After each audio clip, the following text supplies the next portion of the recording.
I heard a poll this week, and I'm reluctant with that. Pollsters are wrong more frequently than the weather people. But the statistics they cited was only a third of Americans under 30 said they were proud of our nation. And I didn't have any frustration towards that generation, but I had a tremendous amount of frustration towards academia and families that have allowed that nonsense to flourish. That's just an inadequate education, or an inadequate concern at home to the education that our children and students are receiving. There's a tremendous reluctance today in many segments of our culture, unfortunately, even within the Christian community, to say something as simple as God bless America, as if that were inappropriate.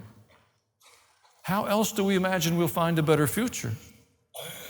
I believe we live in a remarkable nation, a nation blessed by God. It's a unique experiment where people from many nations have been able to find opportunity.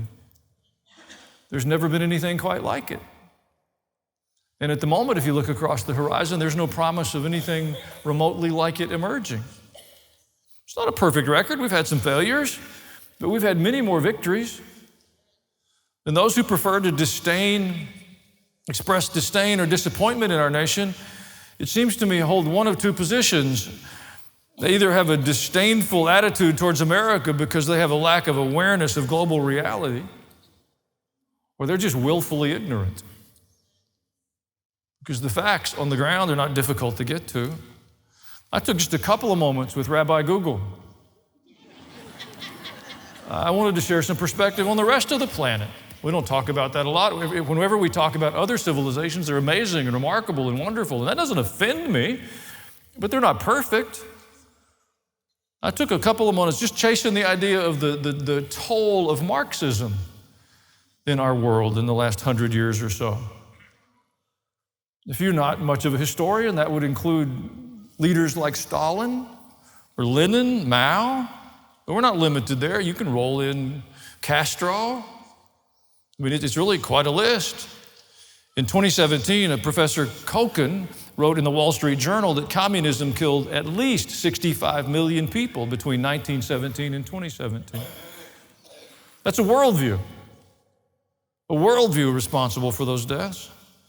Though communism has killed enormous numbers of people intentionally, even more of its victims have died from starvation as a result of their attempts at social engineering. Redistribution of wealth. People starve to death when the government who has authority over you begins to steal. The most commonly cited figure is over 100 million deaths. Some on the extreme end report as many as 160 million deaths, the majority of whom from starvation. Not a story told frequently. We're told Bernie Sanders spent his honeymoon in the Soviet Union. A little tone deaf, perhaps. China is celebrated as a tolerant place these days, and I have no doubt that many of the Chinese people are tolerant, but the government has not been so. Mao is responsible for as many as 45 million deaths between 1958 and 1962. 4 years, more than 40 million of his own people. Our professional athletes, they like to criticize U.S. history, but they are very willing to embrace the marketing opportunities of China. Somebody should explain to them. Marxism embraces the centralization of power, the domination of the citizens by an authoritarian government. I take a minute because it's relevant. In our culture, in our churches, we're in the midst of conversations about what kind of world we should live in. Isn't it appropriate for Christians to talk about that? Does our faith impact the governments we have? In the simplest language, I think we're in the midst of a revolution. You don't have to have a great deal of discernment. Lawlessness is escalating on a daily basis. Our borders are open. We've never had anything like that in our history.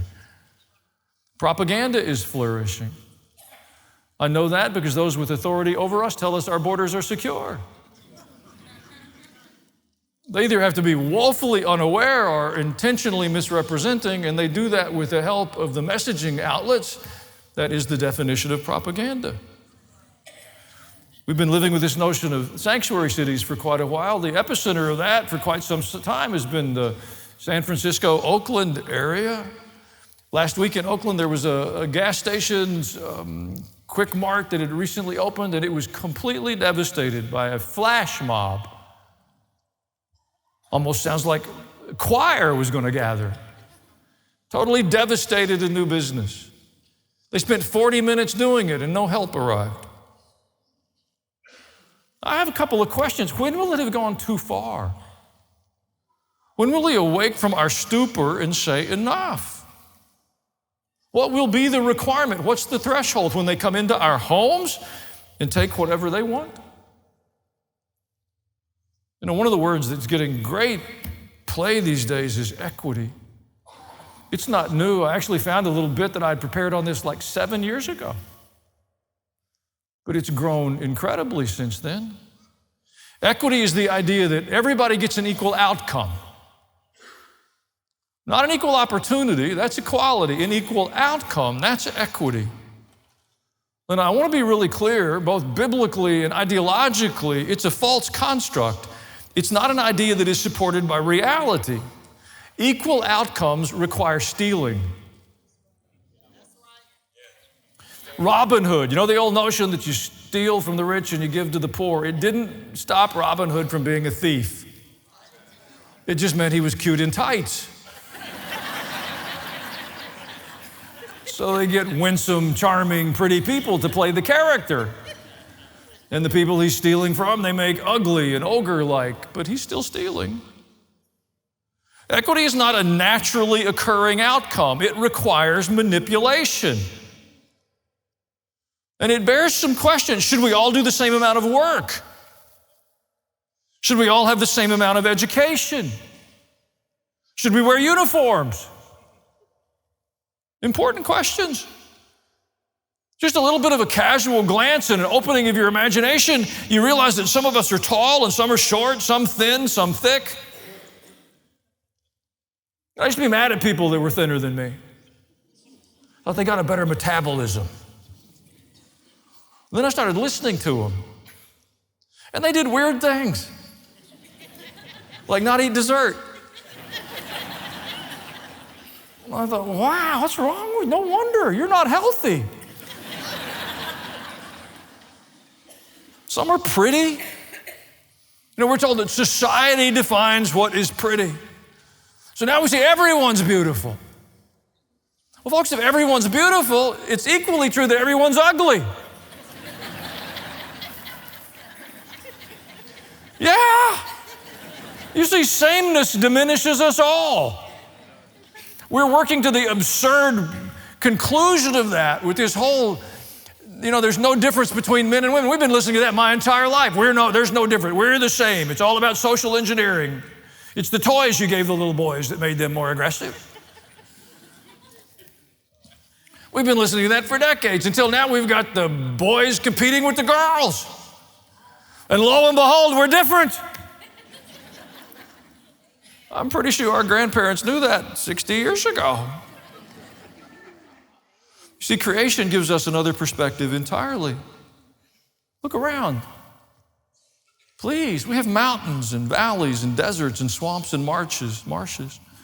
We have trees which bloom and trees with fruit and trees with nuts.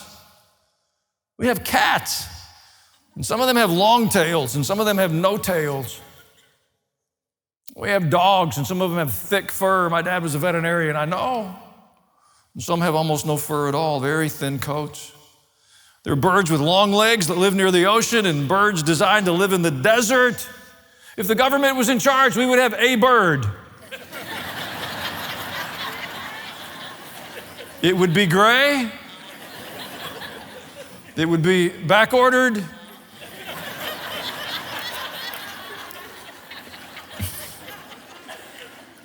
Equality, on the other hand, says we have an equal opportunity before the law. Now, because laws are administered by human beings, that's never going to be perfect, but it's the ideal we strive for, and it's very different than equity. It has been the objective that in all of our brokenness, we strive to treat one another with dignity, to find common ground, and to build the bridge. I would strongly encourage you not to apologize for a biblical Judeo-Christian worldview.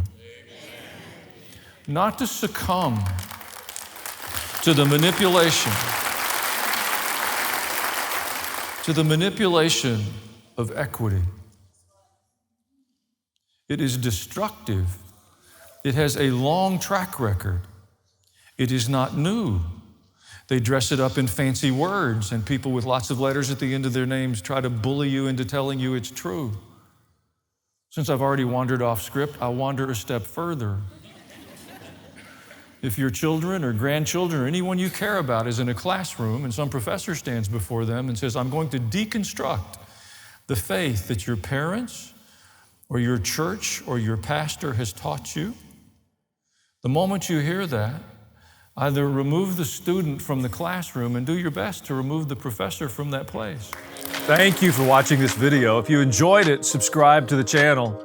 You know the drill. Hit the bell for notifications. If you want to, leave a comment.